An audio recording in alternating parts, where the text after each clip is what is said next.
दोस्तों आपने देखा कि हम यहाँ पे CHSL के एनालिसिस के लिए आए हुए थे और बहुत सारे बच्चों से हमने बात की और सबका कहना ये है कि जो एग्जाम का लेवल है वो इजी टू मॉडरेट रहा है।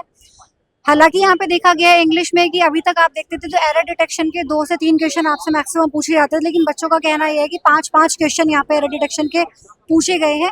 मेरा सब्जेक्ट है यहाँ पे इंग्लिश, तो इंग्लिश की मैं अगर बात करूँ तो ग्रामर, वोकैबुलरी, कॉम्प्रिहेंशन, तीनों ही चीजें बच्चे यहाँ पे इजी टू मॉडरेट लेवल की बता रहे हैं। क्लोज टेस्ट पूछा गया है, पैसेज नहीं पूछा गया है, इजी टू मॉडरेट लेवल का पूछा गया है। एंटोनियम्स ज्यादा पूछे गए हैं अगर इंग्लिश की बात की जाए तो। बाकी बच्चे कह रहे हैं कि रीजनिंग भी आसान थी, मैथ्स भी ठीक ठाक थी और जीके जीएस भी थोड़ी सी टफ बता रहे हैं, लेकिन ओवरऑल अगर हम देखें तो जो एग्जाम था आपका वो इजी टू मॉडरेट यहाँ पर रहा है फर्स्ट शिफ्ट का। बाकी तो आप लोगों की तैयारी पर डिपेंड करता है कि आपकी तैयारी कितनी है, क्योंकि बच्चे यहाँ पर ऐसे भी हैं जिन्होंने यहाँ पर बहुत कम पढ़ा था तो उनका एग्जाम बहुत अच्छा नहीं हुआ। This totally depends on your preparation कि आपकी प्रिपरेशन कितनी है, उस पर सारी चीजें निर्भर करेंगी। ज़्यादातर मुझे सिनोनिम एंटोनिम्स लगा। सब ये बता रहे हैं कि वोकैबुलरी का पार्ट ज्यादा था और सिनोनिम्स एंटोनिम्स के क्वेश्चन ज़्यादा थे।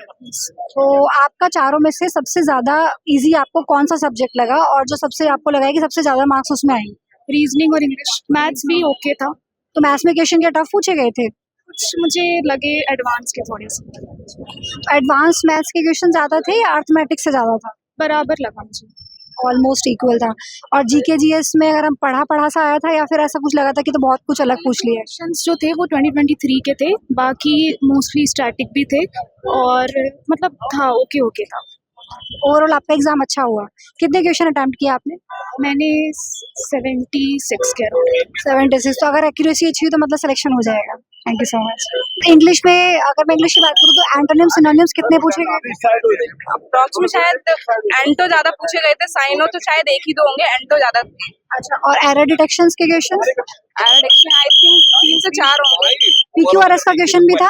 नहीं, एक भी क्वेश्चन नहीं आया, एक भी नहीं आया। और नरेशन वॉइस? रेशन वाइज नहीं, एक भी नहीं था, एक भी नहीं था। मतलब सारे उन्होंने एंटो कर दिए थे और साइनो आई थिंक 2 ही थे, एंटो ज्यादा थे और क्लोज टेस्ट थोड़ा सा टफ लगा मुझे। मतलब वोकैबुलरी का पार्ट ज्यादा देखने के लिए मिला? हाँ, लेकिन इजी थी काफी वोकैबुलरी। इजी आई थी, इंग्लिश इजी थी कुल मिला के? बहुत अच्छा हुआ। सबसे ज्यादा इजी क्या था? Ma'am English. इंग्लिश सबसे इजी था, क्या बात है। तो कितने क्वेश्चन अटेम्प्ट किया आपने? 7 इंग्लिश में सारे किए थे। 25 के 25। वोकैबुलरी ज्यादा थी या ग्रामर? ग्रामर ज्यादा थी। एरर डिटेक्शन के कितने क्वेश्चंस? उसके साथ 5 थे। 5 क्वेश्चन थे एरर डिटेक्शन के, जनरली 2 आते हैं वैसे। तो एंटोनिम सिनोनिम्स और एंटोनियम सिनोनिम 2 आए थे, एक एंटोनियम आया था, एक सिनोनियम आया था। और क्लोज टेस्ट था या पैसेज था? क्लोज टेस्ट था एक। नरेशन वॉइस से कोई क्वेश्चन नहीं? एक आया था। और पैराजंबल से? पैराजंबल से भी आया था एक क्वेश्चन। तो कैसा हुआ आपका एग्जाम? बहुत अच्छा हुआ। और अगर हम मैथ्स की बात करें तो एडवांस मैथ्स था या फिर अर्थमेटिक ज्यादा पूछा गया था? मैथ्स में मेरी वीक है, मैंने बहुत कम अटेम्प्ट किए थे। और रीजनिंग में सीधे सीधे क्वेश्चंस थे या ट्रिकी क्वेश्चंस थे? क्वेश्चन थे।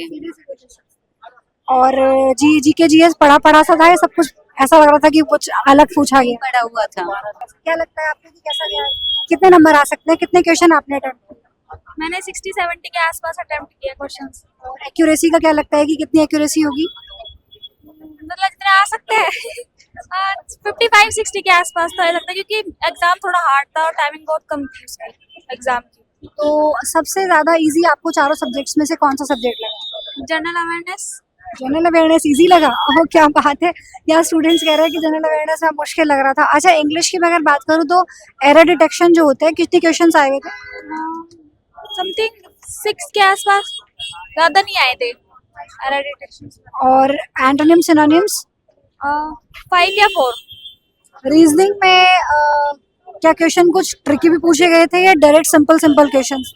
डायरेक्ट नहीं थे, थोड़े सिंपल भी थे और मुश्किल 3 क्वेश्चंस आए थे रीजनिंग के और तो मैथमेटिक्स के थे। चलिए, थैंक यू सो मच। काफी देर। मतलब टेक्निकल प्रश्न? हाँ जी, उसमें हमारे नेम्स वगैरह कुछ गलत थे। एग्जाम लेट स्टार्ट हुआ है, लेट खत्म हुआ? लेट स्टार्ट हुआ है। बैठे रहे, लेकिन एग्जाम के बीच में कोई समस्या फेस नहीं करनी पड़ी? नहीं। वो कुछ नहीं था, बस हम टेक्निकल इशू की वजह से जो हमारे नेम्स थे वो थोड़े गलत थे, मतलब हमारी फोटो और हमारा रोल नंबर सब सेम था, लेकिन जो हमारे नाम थे वो गलत डिस्प्ले हो रहे थे। इसमें ऐसा तो नहीं हुआ कि आप एग्जाम दे रहे हैं और एग्जाम देते देते बीच में कोई क्वेश्चन अटक गया है, कोई टेक्निकल ग्लिच बीच में देखने के लिए मिला? बीच में नहीं था, वो बस स्टार्टिंग में था। स्टार्टिंग में सिर्फ था, लेट शुरू हुआ आपका एग्जाम। अच्छा, थैंक यू सो मच।